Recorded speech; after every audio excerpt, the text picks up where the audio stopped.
Now available in paperback and e-readers. John Haynes, 1987. Learn lessons about life and teenage love in the 1980s in this coming-of-age John Haynes story. Get your copy of John Haynes, 1987 in paperback and e-readers at Amazon.com and online booksellers everywhere.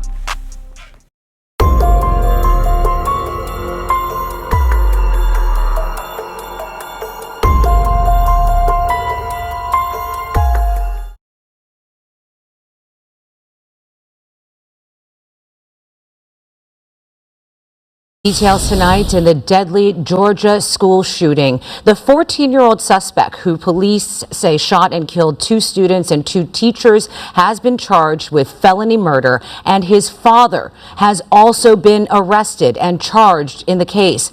The father is accused of knowingly allowing his son to possess a weapon, which police describe as a semi-automatic assault-style rifle. Officials say that he gave the child the gun as a Christmas present, despite previous online school shooting threats. Mary Beth McDade, live in the News Center tonight with the latest on this. Mary Beth. Yeah, Rick and Cher, this is only the second time in this country that prosecutors are holding parents responsible for their children's actions, in this case, alleged actions, when it comes to school shootings. The GBI has arrested Colin Gray, age 54, in connection to the shooting here at Alapachee High School. Colin Gray is the father of the Georgia school shooting suspect, 14-year-old Colt Gray. The father has been charged with 4 counts of involuntary manslaughter, 2 counts of second-degree murder, and 8 counts of cruelty to children. Mr. Gray, these charges stem from Mr. Gray knowingly allowing his son, Colt, to possess a weapon. Authorities wouldn't say if the charges are connected to reports that he bought his son an assault rifle this past Christmas. However, they did reveal that 7 months prior, in May 2023, Colt had been investigated for making online threats to carry out a school shooting. Authorities questioned both Colt and Colin. Colt denied making the threats, and Colin told investigators he had hunting guns in the home, but his son did not have unsupervised access to them. When authorities searched the Gray home shortly after yesterday's massacre, they reportedly found clues that Colt was obsessed with mass shootings. Colt Gray, that was arrested yesterday for this incident, has now been charged with 4 counts of felony murder. Colt is accused of going on a shooting rampage at his high school Wednesday, killing 2 fellow students, Mason Schermerhorn, an autistic student, and Christian Angulo, both 14 years old. He's also accused of killing 2 beloved math teachers, 53-year-old Christina Urimi and 39-year-old Richard Aspinwall. Aspinwall was also the football coach. Coach was an amazing guy. He pushed us to be great at what we did and for our team. As the community continues to heal, there is some good news to report about the 9 other students and teachers who were injured. The 9 injured, I am very happy to say, will make a full recovery. And Colt Gray is expected to make his first court appearance tomorrow morning at 8:30 Georgia time. For now, reporting live here in News Center, Mary Beth McDade. We'll send back to you guys in the studio. Mary Beth, thank you. Now, in a shocking turn of events, Colin Gray, the 54-year-old father of Colt Gray, the 14-year-old who participated in the mass shooting at Alapachee High School in Georgia that led to the murders of 2 teachers and 2 students, was charged with second-degree murder and manslaughter and endangering the safety and cruelty to children in connection with the mass shooting that his son participated in. Now, this is a shocking turn of events because this is the second time a parent has been held accountable for the murders that their son participated in connection with a mass shooting. The first time this was established as a legal precedent was when the parents of Ethan Crumbley, the teenager who participated in a mass shooting that led to the deaths of students and injuries of other individuals, were held responsible for the murders that their son participated in when they went out here and bought a gun even though that they knew that their son was out here making plans to participate in mass murder as related to the mass shooting that Ethan Crumbley participated in. Now, in the case of Colin Gray, he basically wound up purchasing an AR-style rifle for his 13-year-old son, even after the FBI made an investigation of threats that Colt Gray allegedly made on Discord servers to participate in a mass shooting. And because Colin Gray allegedly bought his son this firearm as a Christmas gift, even though he knew that his son was basically under the radar of the FBI, this whole series of alleged actions are so egregious. This is why the prosecutors in Winder, Georgia, are looking to charge Colin Gray for the murders of those students, because as related to the evidence, it basically shows that Colin Gray is culpable for those murders that his son wound up participating in, because he enabled his allegedly violent behavior by purchasing this AR-style weapon for this boy who basically allegedly participated in making these terroristic threats online. Now, the entire case as related to the Gray family basically is a textbook example of the kind of dysfunctional behavior that I talk about regarding not only beta males that I talk about in my book, The Man Crisis. It also is another textbook example of the kind of behavior that feminist indoctrinated women participate in, like I talk about in my book, The Woman Crisis. And when I look at the entire Gray family basically was an extremely dysfunctional family, where Colt Gray basically learned dysfunction from his extremely dysfunctional mother and his beta male father. And as he was in that home environment, he never really learned proper life skills or survival skills. And as a result, what we had was an extremely angry young man who was simmering and boiling in anger. And instead of helping that boy learn how to learn proper male life skills and male survival skills, such as learning how to navigate through his emotions, learning how to critically think or problem solve, what we had, due to the extremely dysfunctional mother and father that Colt Gray grew up with, was a boy who was basically enabled to continue participating in extremely antisocial behavior. And as he was continue participating in antisocial behavior, he also had antisocial behavior basically modeled for him by the first teacher in his life, who was his mother. Now, Colt Gray's mother basically has been in and out of jail and has a lengthy criminal record that goes back 17 years in 4 counties. And this woman basically has had a record of participating in domestic violence and has a record of drug possession, property damage, and has traffic violations. And this was Colt Gray's first teacher, and this first teacher basically taught this boy dysfunction that wound up putting this boy on the road to becoming a boy who's on the road to becoming a man in crisis, because as this boy basically saw his mother participating in extremely, again, aggressive and violent behavior as related to domestic violence, having an addiction to drugs, and having very little self-control and very little discipline, this basically was the model for Colt Gray as related to learning dysfunction from day one.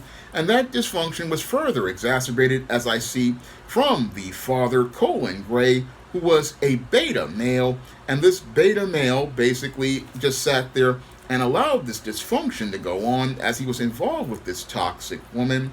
And as he allowed this to go on, he didn't really, again, prepare his son for manhood. And since he didn't prepare his son for manhood, his son basically was, again, growing up learning dysfunction. And as he was seething with anger as related to being in this situation where he saw his father not taking any sort of leadership role, what happened with this boy is he basically was one of these so-called quiet kids. And this quiet kid was sitting there extremely angry about being in this dysfunctional home. And as he was sitting there angry about being in this dysfunctional home, he was turning to the internet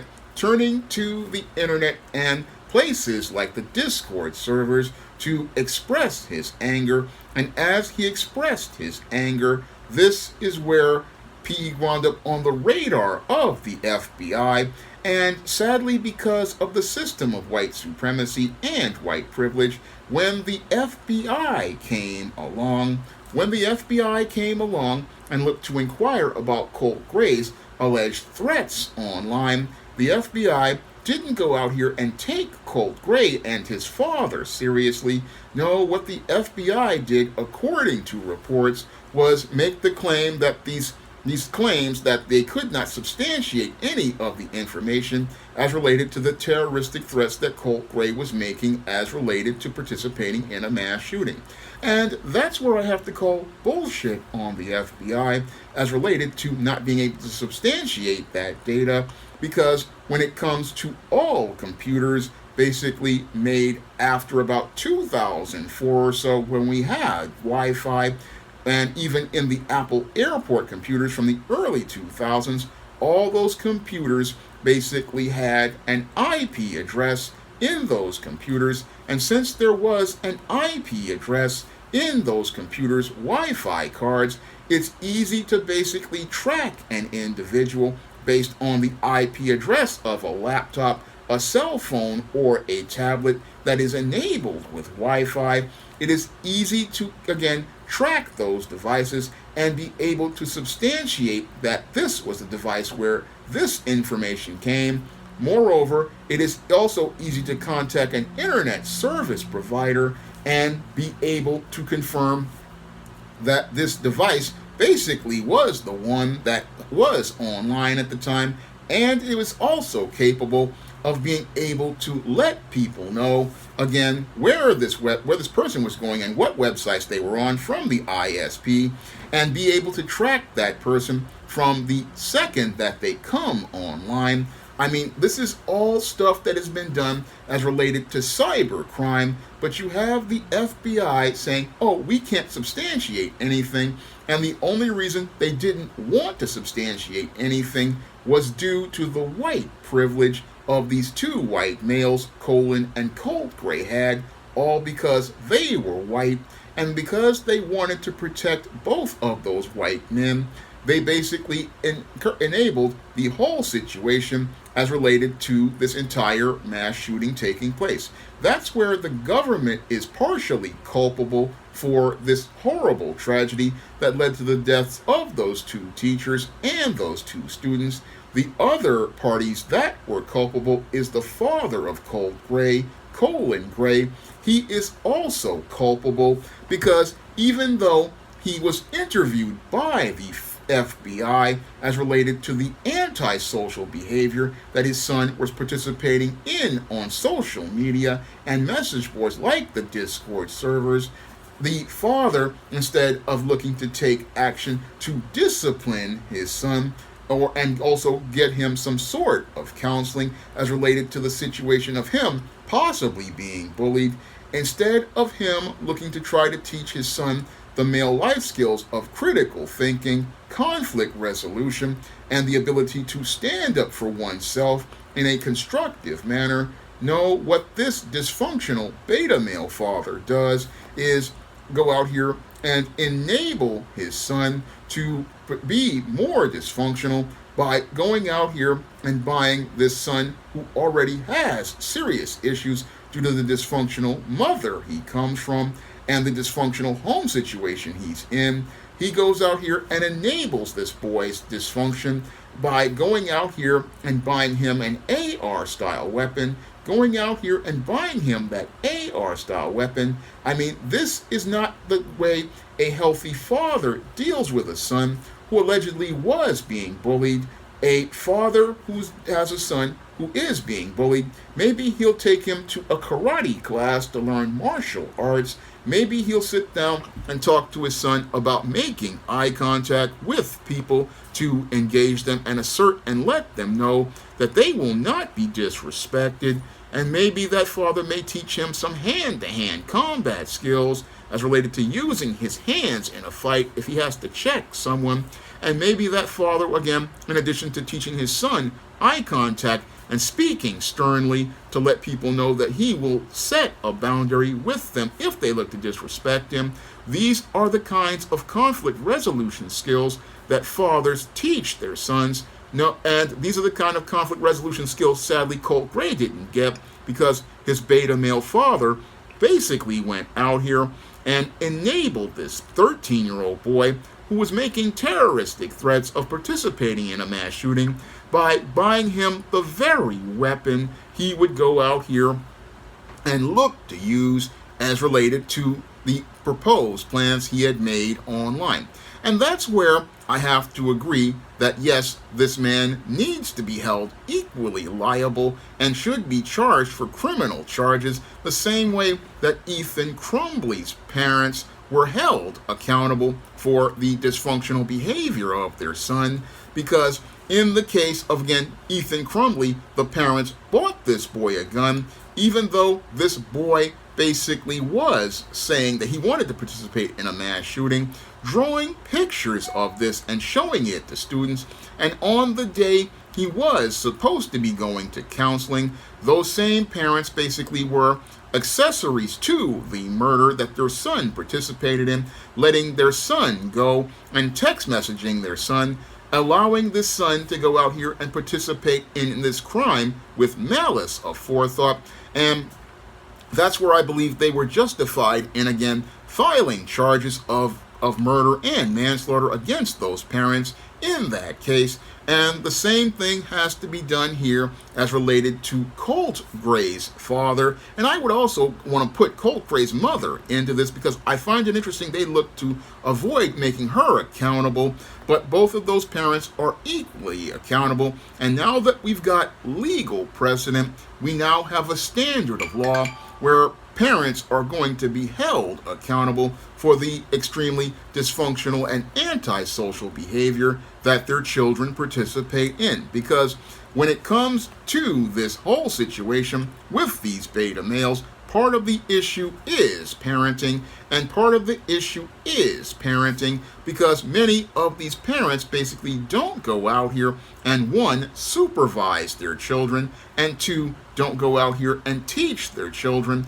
proper male life skills or male survival skills. And that's what leads to this child becoming the ticking time bomb that basically, when they do go off, it's not a matter of if they'll go off, but a matter of when. And what was happening here with Colt Gray, as I'm going to speculate because of my years of experience studying many of these shooters and studying their background and pattern, Colt Gray was a textbook beta male who was simmering and boiling in anger and feeling frustrated and powerless due to the dysfunctional home life that he had with a mother who was in and out of jail, basically of extremely emotional and out of control, had drug and serious, again, temper issues based on property, things talking about domestic violence and property damage. Possibly this woman was possibly bipolar. This is me speculating again. And this boy having a first teacher who was not really someone who was able to nurture him, possibly put this boy in places like daycare, and possibly put this boy in a place where, again, he became emotionally detached, and because he wasn't connected to his mother. And even worse, he had a beta male father who didn't know how to lead a household. So this boy was feeling, again, detached, feeling powerless, seething with anger. And as he seethed with anger, that's what led to him going to the online echo chambers, which further exacerbated his situation, as he was, again, seething with this anger to the point where he posted all of this information online talking about looking to participate in a mass shooting. And instead of this boy getting any sort of help what the government did was, again, enable him because he was white. And as they looked to enable him because he was white, they basically gave this boy a pass to, again, participate in murder with malice aforethought. And that was encouraged by his father, who went out here and actively bought him the weapon. And as he bought him the weapon, he basically, again, created the entire situation and escalated it to the murder that took place over at that school. And that's why he equally should be held accountable for the crimes that he committed. That's why he needs to be held equally accountable, because when I look at this entire family, it's extremely dysfunctional. And what's even more disturbing is that the aunt of Colt Gray, even after the boy wound up committing this crime, went out here and was making rants online looking to excuse this dysfunctional boy. And that's, again, textbook feminist indoctrinated behavior, because when it comes to feminist indoctrinated women, they don't want to be held accountable at all for their crimes. And that's really, again, shows how extremely dysfunctional this entire family was, shows how entirely dysfunctional this family was, and shows the sad state of affairs of America's family, and why we have both a man crisis and a woman crisis in this country. A man crisis and a woman crisis enabled by the system of white supremacy, because many of those who participate in the system of white supremacy look to give individuals like this a pass for their extremely antisocial behavior. And what I'm seeing, as in addition to this antisocial behavior, is a disturbing trend as related to these shooters. And this trend is that, one, these shooters are getting a lot younger, basically showing me how much worse the man crisis and the woman crisis in this country is, due to the dysfunctional way we have been raising children for the last 60 years.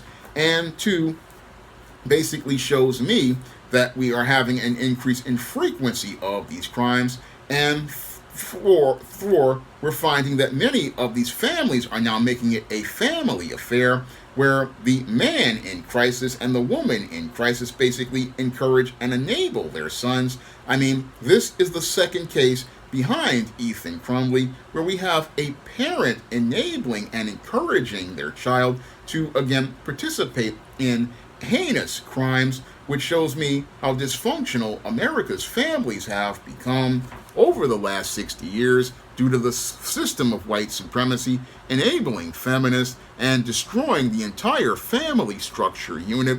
And while you'll have politicians sit there and talk about how this is a gun issue, this whole case as related to the entire Gray family shows how this is a family issue, and the legal precedent set behind by Ethan Crumbley further shows how this is becoming a family issue, and shows the complete deterioration of the American family, the complete deterioration and complete collapse of the American family, where the parents basically are enabling the child's dysfunction and looking to justify the child's dysfunction, because no healthy parent in their right mind, when they get the FBI calling them about their son making terroristic threats online, is going to go out here and buy their son a gun. No healthy father is going to do that for his son. Again, the solutions he's going to do is, again, get his son some counseling. If he's talking about killing people, that's where the father is going to go get his son counseling. And as he gets his son counseling, if this is about bullying, he's going to get that boy, again, to learn about self-defense and learn about how to assert himself. No, that's what a man is going to do. But when you have a beta male will sit there and, again, enable dysfunction, because he comes from dysfunction.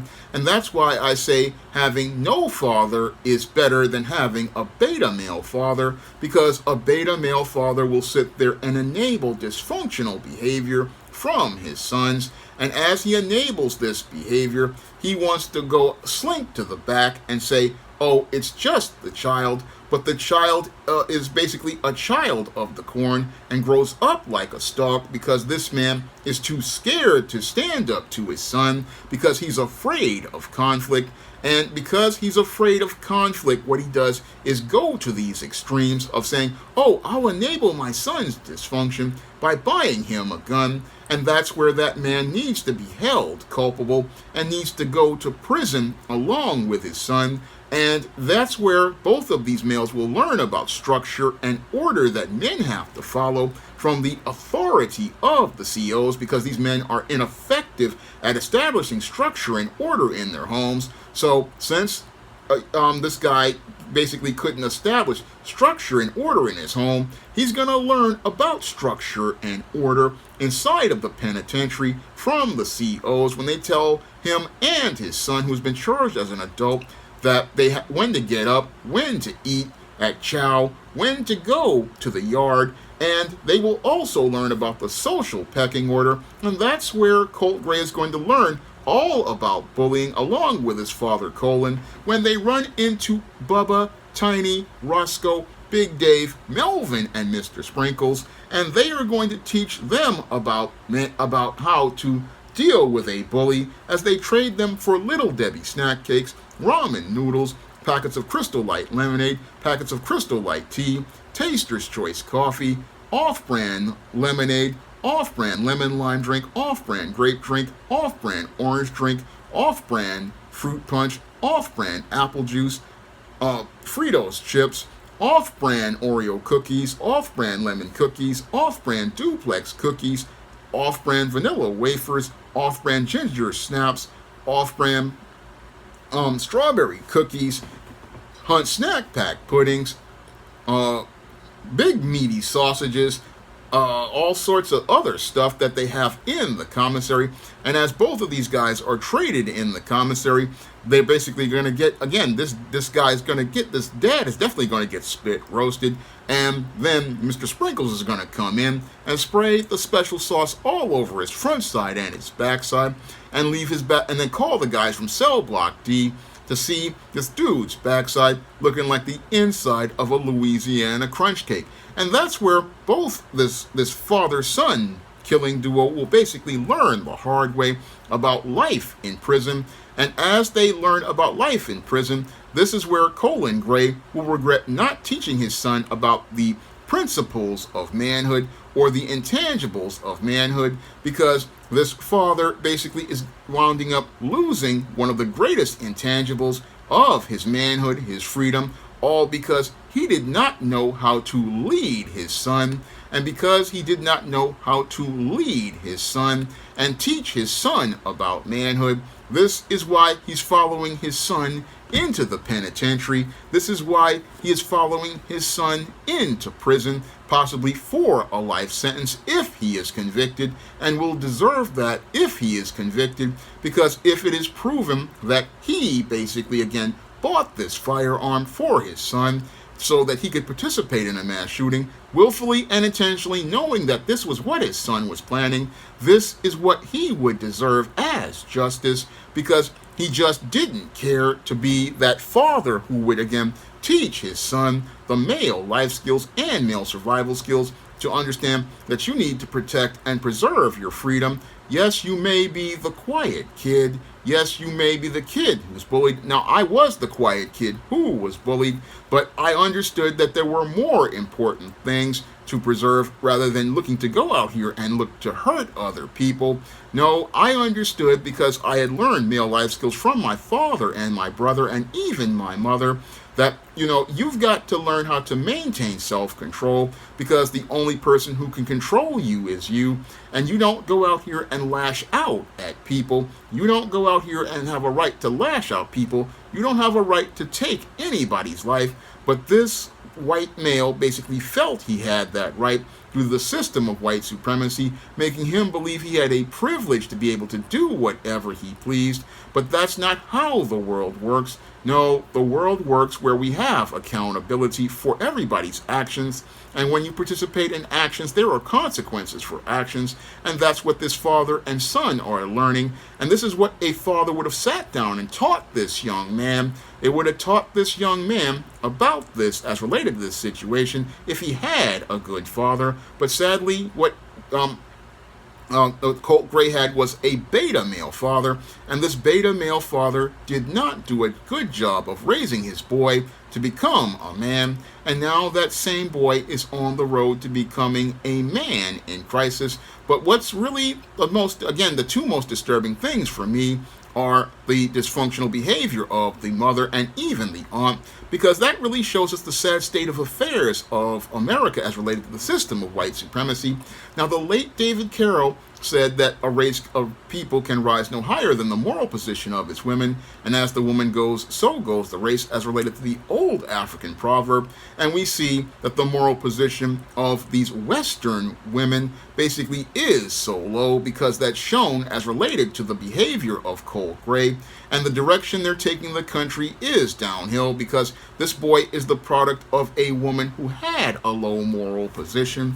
And this woman basically raised her son not to become a responsible, conscientious man, but put her son on the road to becoming a man in crisis due to the feminist indoctrination that she received in the system of white supremacy. And when I look at the erratic and disturbing behavior of that aunt, that basically shows me how these white women basically are extremely dysfunctional. And again, dysfunctional women breed beta males, and dysfunctional women breed these type of violent individuals. But you can't tell people this at all. No, you can't tell people this at all, because in this country, you can't talk about the roots of the problem, which is the sad state of affairs of the American family. No, all the politicians want to do is say that this was a gun issue, but we clearly see from this case and the case of Ethan Crumbley, this is a case of the family falling apart in the system of white supremacy, because racists look to give other racists a pass due to their covert contract, and due to their covert contract, they look to give these racists a pass. And as they give these racists a pass, they believe, oh, these killers are only going to kill black people. But it seems like they just look to be killing more white people, because sadly, this guy basically killed a black person, a white person, and again, a Hispanic, and he killed two white people and a Hispanic person. And basically, when I look at this guy again, it shows me bullets have no color. And even though the mainstream media at one local network wanted to try to color this story by putting an image of a black kid who died as Colt Gray, again, that shows how racist these individuals are. They don't want to acknowledge that this system of white supremacy basically has created a man and a woman crisis in this country, and their whole ability to enable this kind of violence instead of acknowledging it really shows us again where the real issue lies. No, this is not a gun issue. No, when we look at this case and Ethan Crumbley's parents, we see that this is a family issue, and we see it's a family issue because we've seen the entire family deteriorate in this country. It's deteriorated ever since the rise of the feminist movement, which was instituted by the wealthy elite, basically because they wanted to, one, get the woman in the workplace, and two, they wanted to say that they did not really need a father in the home. They wanted to walk away from God's order as related to the family unit. And since they walked away from the family unit that God established and the order that he established, what we have now is a situation where we have these children of the corn basically growing up like stalks, growing up and running wild, becoming more and more violent. And again, 6 years ago, when I first started doing Man Crisis videos, I told everyone that things were going to get worse. 6 years ago, in about 2017, 2018, I sat down and told everyone things were going to get progressively worse as related to the man crisis. And this whole situation with Colt Gray shows us how much progressively worse this situation has become. It shows us how much worse it's progressively become because America refuses to acknowledge the man crisis in this country.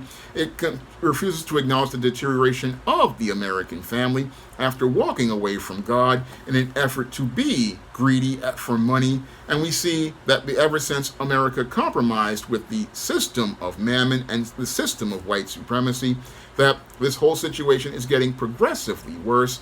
And the whole family situation of Colt Gray shows us the dangers of white privilege to all society, because this white privilege that was given to Colt Gray and his father basically led to the murders of four people, because white supremacy wanted to give this white male white privilege and give him a pass, and that pass was further enabled by a beta male father who wanted to, again, excuse his son's behavior and enable him because he thought, oh, if I give him a gun, this will make him feel better. Well, when it comes to a true to the game father, when he hears that his son is out here making threats like this, again, I'll repeat it for the third time because I know some of you people are dumb and don't get it. A father who loves his son, when he's making these kind of threats, one, he's gonna first beat this boy's ass. Two, he's gonna take him to therapy. And three, he's gonna talk to him about looking to take another person's life and why it's not right. And according to some of these white folks who say that they're Christians, again, a true to the game father should have been sitting down with his son and talking to him about being more like Christ and saying that part of the 10 Commandments was thou shalt not murder. That's the 6th commandment.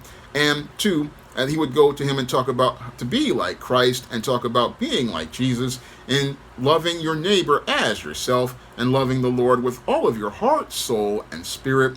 Because a man who loves the Lord with all his heart, soul, and spirit, he will think to do unto others as he wants done unto him. Even if people are doing him wrong, he's still going to try to have that example and look to do right. That's what a father is going to do, and that's what my mother talked to me about after I almost got jammed up really bad over a Usagi Yojimbo comic in 1987. I mean, my mother sat down and talked to me about, having self-control, and I remember that lesson from 1987, and it just is one that stayed with me because that was the point where I basically almost lost my freedom, and that lesson stayed with me, and I understood, you got to watch out for yourself.